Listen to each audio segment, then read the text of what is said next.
Pertama-tama terima kasih Pak. Mm-mm. Perkenalkan kami dari Sekolah Bina Mulia. Oh, Bina Mulia. Ya. Mm-mm. Saya mengatakan saya Raisen, ini Safina dan ini Rado. Pak, hari ini kami ingin menyelesaikan tugas kami yaitu mewawancarai Bapak. Pertama-tama mohon Bapak tanda tangan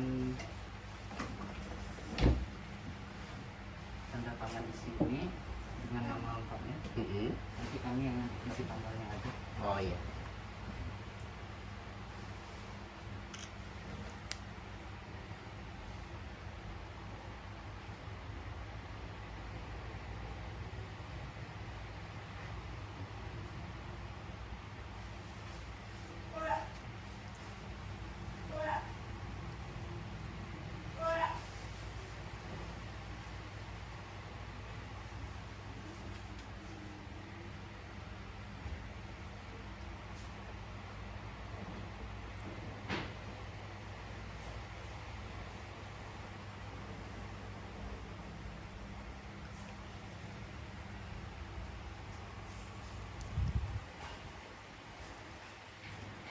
Oke. Siap. Oke,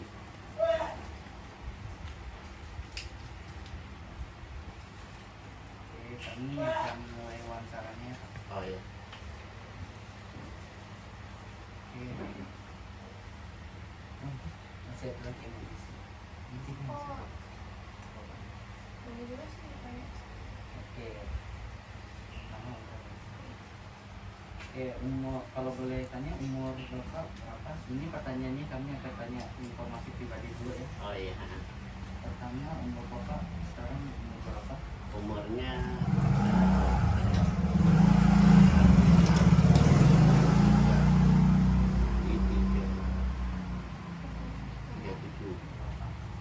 37 masih 11 Juni.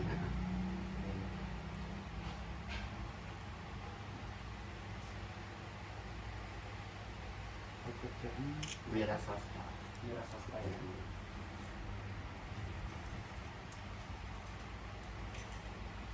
Oke. Sudah berapa lama Bapak mengalami kondisi disabilitas ini? Oh, kalau disabilitas ini 36 tahun. 36 tahun. Penyebabnya apa ya? Waktu itu kan suntik demam panas. Tulis ya, demam panas kena suntik. Demam panas kan waktu itu kan, mungkin ada kesalahan suntik atau apa kan.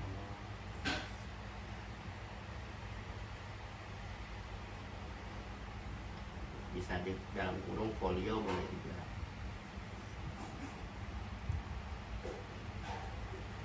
Oke, yang lanjut ke pertanyaan kedua, bagaimana suasana yang Anda rasakan di sekitar lingkungan Anda? Kalau suasana untuk di sekitar lingkungan sih kayaknya aman-aman saja sih. Masalahnya. Apakah ada masalah? Apa nih kalau untuk ditulis di situ tuh bahasanya tidak ada perubahan signifikan. Tidak ada perubahan signifikan. Jadi dengan kategori itu kita dengan masyarakat umum tuh membaur gitu kan. Jadi bisa bekerja sama dengan masyarakat umum. Mungkin itu kan kolomnya kecil, ambil yang singkat-singkat aja kan. Jadi mungkin perlu penjelasan lanjutnya bisa. Terus Yang ketiga, apakah Bapak merasa nyaman dengan keadaan lingkungan Bapak? ya kalau keadaan lingkungan karena mereka semuanya welcome, tidak ada terlalu mempermasalahkan dengan kondisi disabilitas, dan kita disabilitas pun merasa ya kita juga bagian dari masyarakat umum tanpa membedakan, dalam kurung nyaman ya, gitu aja, nyaman. Bagaimana bentuk perbuatan yang dilakukan masyarakat sekitar terhadap kondisi Bapak? Kalau untuk perbuatan masyarakat kayaknya bisa menerima lah dengan kondisi disabilitas ya, bisa menerima. Jadi untuk saat ini kan posisi saya di masyarakat itu sebagai ketua RT. Nah, jadi saya ketua RT untuk lingkungan RT 1 RW 06 dengan kategori ya masyarakat umum bisa menerima. gitu. Apa tantangan yang Anda hadapi dalam menjalani kehidupan bermasyarakat? Kalau masalah tantangan itu mungkin kita harus lebih mensosialisasikan disabilitas itu aja. Jadi kita sebagai disabilitas itu kita harus mensosialisasikan bahwa disabilitas itu bisa berkecimpung di masyarakat umum, dan juga memang disabilitas itu berperan aktif dalam pembangunan. Nah,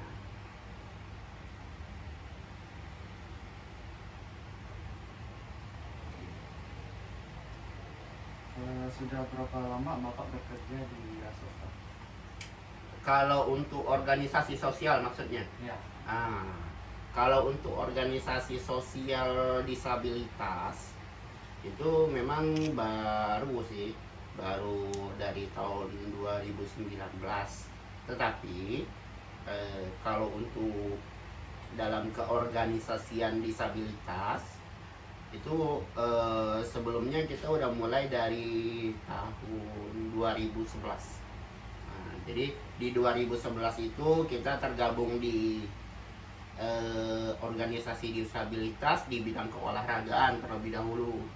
Jadi pada saat itu namanya BPOC di tahun 2011, sampailah berkembang lagi untuk saat ini organisasi disabilitas tersebut yang di bidang olahraga itu bernama National Paralympic Committee. Jadi itu organisasi yang membidangi keolahragaan disabilitas. Jadi atlet-atlet disabilitas tergabungnya di National Paralympic Committee, dan saya sendiri sebagai atlet di cabang angkat berat untuk saat itu 2012 itu mewakili Kalimantan Barat untuk tingkat nasional itu di Riau, medalinya perak. Terus di 2016 untuk Pekan Paralimpik nasionalnya juga itu di Bandung tahun 2016 itu medalinya emas. Nah baru-baru ini itu ada Pekan Paralimpik nasional juga, eventnya sih 4 tahunan. Jadi dia setara pon, jadi setelah pon ada Paralimpik, dan juga itu berlaku di internasional. Nah jadi dunia Paralimpik di Papua 2021 itu medalinya perak. Nah ditambah lagi event-event nasional lain seperti Kejurda, dan juga tingkat Kalimantan juga ada. Tingkat Kalimantan itu namanya Pekan Paralimpik Provinsi, itu untuk tingkat Kalimantan Barat untuk 14 kabupaten kota seperti itu. Setelah itu di tahun 2019 kita berpindah lagi, selain dari anggota National Paralympic Committee NPCI namanya, nah kita naik lagi ke PPDI. Nah, PPDI pada saat sebelumnya itu singkatan dari Persatuan Penyandang Cacat Indonesia. Nah setelah ada revisi Undang-Undang nomor 8 tahun 2016, nah itu kan, jadi undang-undang untuk disabilitas itu Undang-Undang nomor 8 tahun 2016. Jadi setelah revisi undang-undang tersebut, penggunaan kata cacat itu ditiadakan, karena untuk semua makhluk itu tidak ada yang cacat. Nah diganti dengan kategori nama disabilitas. Jadi perubahan dari disabilitas dari cacat ke disabilitas. Nah, jadi disabilitas itu artinya keterbatasan. Artinya keterbatasan dalam ruang gerak dan waktu. Seperti itu. Jadi untuk disabilitas sekarang ini makanya apabila ada oknum atau kelompok yang dengan sengaja mengkategorikan cacat atau menggunakan kata cacat untuk dalam bahasa keseharian atau tanpa bermaksud untuk mendiskriminasi atau dengan sengaja atau tidak sengaja, itu dapat dipidanakan dengan undang-undang tersebut. Undang-Undang Nomor 8 Tahun 2016. Jadi tugas kami di PPDI yaitu mensosialisasikan bahwa disabilitas juga bagian dari masyarakat umum yang memang memiliki keterbatasan ruang dan waktu. Nah, seperti tadi yang saya ceritakan dari pertanyaan-pertanyaan awal, bagaimana tanggapan terhadap dari masyarakat? Ya saya rasa itu tetap welcome aja selama kami ini bisa mensosialisasikan. Nah, jadi tujuan di sini kan riset, walaupun dari tingkat SMA ataupun mahasiswa, tujuan kami ya ini mensosialisasikan disabilitas. Nah, dengan harapan dengan ujung tombak dunia pendidikan juga bisa lebih mensosialisasikan lagi bahwa disabilitas itu adalah bagian dari masyarakat umum yang utuh yang berperan aktif dalam pembangunan baik di segala bidang, tetapi memiliki ruang dan batas secara proporsional. Nah, seperti itu. Sebelumnya saya juga salah satu siswa di sekolah teknik, jadi STM 2 di situ. Jadi di situ kita memposisikan memang dari beberapa bidang dan jurusan seperti teknik elektro, saya kebetulan di teknik elektro, dan saya juga tidak akan mungkin mengambil teknik mesin karena saya memproporsionalkan diri saya seperti itu. Nah, jadi bagaimana kita disabilitas mensosialisasikan. Nah, seperti itu. Next, boleh pertanyaan berikutnya. Oke, terima kasih. Lanjut ke pertanyaan nomor 7. Apakah ada terjadi diskriminasi dalam bentuk apapun di tempat kerja Bapak? Kalau untuk saya sendiri, artinya saya wira swasta, sepertinya tidak. Karena memang saya kan bekerja sesuai dengan kemauan saya sendiri, kan saya tidak. Memang dari dulu sekali sampai sekarang ini saya cuma 1 minggu bekerja secara formal, dan itu pun saya sendiri yang mengumumkan diri walaupun dengan beberapa privilege. Pada saat itu saya masih STM, saya diterima di pekantoran dengan privilege. Setelah pulang sekolah baru saya masuk, dan pulangnya jam 4 sore seperti itu. Tetapi ya memang keinginan untuk mandiri. Nah ini saya selalu mensosialisasikan kepada teman-teman disabilitas, ayo kita coba mandiri dengan kategori wira swasta seperti itu. Terima kasih. Dan pertanyaan terakhir, apakah pemerintah ada memberikan perhatian terhadap kondisi Bapak? Oh, kalau perhatian pemerintah itu dikategorikan pasti ada. Nah, pasti ada. Nah, contoh-contoh, walaupun tidak terhadap diri saya sendiri, tetapi kita mengambil lingkup lebih luas untuk disabilitas. Nah, ya seperti itu. Jadi kan contoh-contoh, memang untuk perhatian pemerintah itu dengan kategori untuk disabilitas itu ya masih 50-50 lah. Dengan harapan ke depan memang pemerintah itu lebih bisa memperhatikan disabilitas dalam artian pemenuhan hak-hak disabilitas sesuai dengan undang-undang tersebut. Jadi Undang-Undang Nomor 8 Tahun 2016. Di situ semuanya tercantum hak-hak disabilitas, dari hak pendidikan, kesehatan, ekonomi, kesempatan kerja, semuanya ada di situ. Bisa di-browsing, nanti boleh dicari di Google kan, nanti boleh dipelajari undang-undang disabilitas itu. Jadi dengan tujuan kedepannya selain kami dari pihak disabilitas untuk mensosialisasikan disabilitas, tetapi dari pihak umum yang telah mengenal disabilitas juga bisa mensosialisasikan disabilitas seperti itu.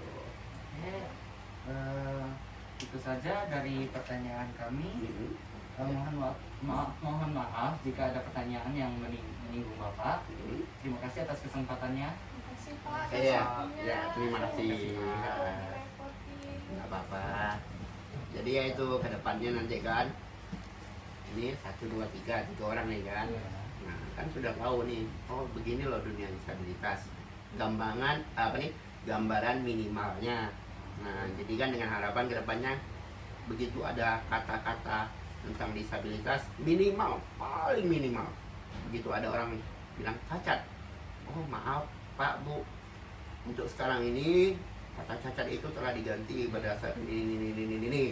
Nah, dasar hukumnya ini undang-undang disabilitas, dan kata cacat itu sekarang tidak dipergunakan lagi untuk kategori seperti ini, tetapi dengan kategori disabilitas seperti itu. Nanti disabilitas itu ada lagi turunannya, ada lagi tunarungu, tunanetra, tunadaksa, tunagrahita, tunarungu wicara. Jadi nanti,